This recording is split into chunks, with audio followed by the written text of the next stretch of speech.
Hey everybody, Jerry Frank again, and today I wanted to talk to you a little bit about trying to get paid what your business is actually worth. And what I mean by that, we're going to look at how to normalize your financial statements. A good friend of mine, Jim, used to say, "Man, Jerry, I can't send you my financial statements because I'm cooking the books." Well, on this video, we're going to talk a little bit about uncooking the books. If you're like most, you've probably operated your shop in a way designed to minimize taxes. I'm guessing you may have taken some liberties and run several discretionary expenses through the business. Why? To decrease your profit and ultimately reduce your taxes. Look, I get it. That's good for saving on taxes, but it's not necessarily suitable for valuating your business. So when the time comes to properly value your shop, you need to normalize and make those adjustments in your financials. Let me first start by giving you this cover my behind statement. I am not an accountant. I'm not a tax advisor. The advice I'm giving you is what I've learned through my experience of selling several businesses and most recently selling my auto repair shop about a year ago. So again, not a professional, but I've learned from the school of hard knocks. So most adjustments when you think about normalizing your financials are going to fall into a couple of categories. Discretionary expenses. These are expenses paid by the business that personally benefited the owner and not the business. Then you have extraordinary expenses. These are expenses that the business paid for that were exceptional, one-time occurrences typically, and they're not likely to reoccur. I'm going to give you some examples of both of these in just a moment. Non-operating income, money that you may have received that wasn't due directly to operations within the business. And then of course, you're going to go ahead and adjust out that depreciation and interest.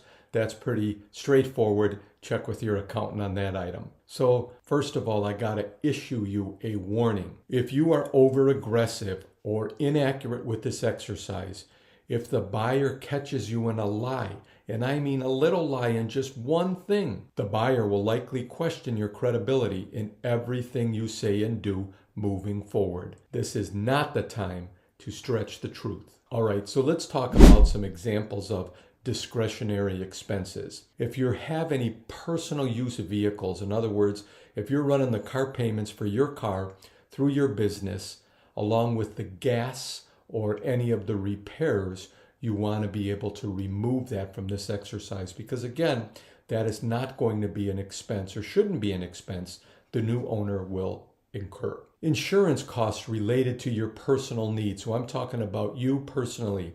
If you're paying your health insurance, your auto insurance, your life insurance, things like that, your personal insurance costs through the business, you can deduct that. Your owner's salary, if you're not active in the day-to-day operations.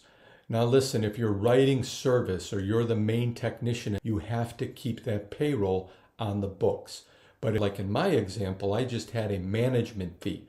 I was charging my auto repair shop a management fee each and every month as I was not involved in the day-to-day operations. You may want to consider removing that. Other payroll. So if you have family members or anybody else that's not actually working in the business but is collecting a paycheck, you certainly want to remove them.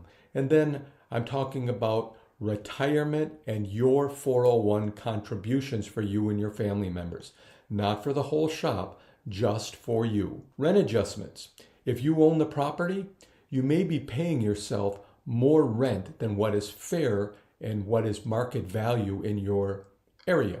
So if you're doing that to save a few bucks on taxes, you might want to relook at that rent and see what proper market value is for the rent and lower it to that number. Any personal use items, I just put a few of the big ones on here. Your cell phones, any subscriptions, services, maybe you're having your grass at home cut and grass at the shop cut, they're combining the bill. Any of those things, any of those discretionary purchases that you may be running through the business, you want to go ahead and remove those at this time.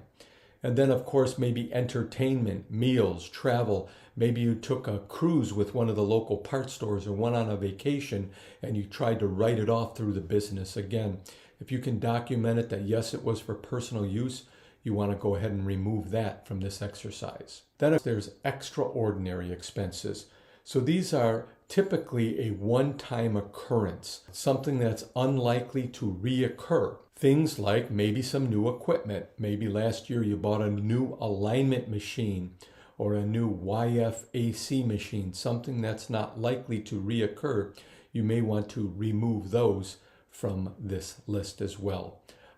Maybe you put an addition on the building. I remember many years ago I added 4 bays onto the rear of my building. Again, that's not normal in the course of doing business. So if you've made that addition or maybe remodeled your showroom, added a larger waiting area for your customers, those types of things, you can remove that during this exercise. Perhaps there were major improvements. You had to put a new air conditioning unit on the roof, or I can recall recently we had to re-asphalt the parking lot.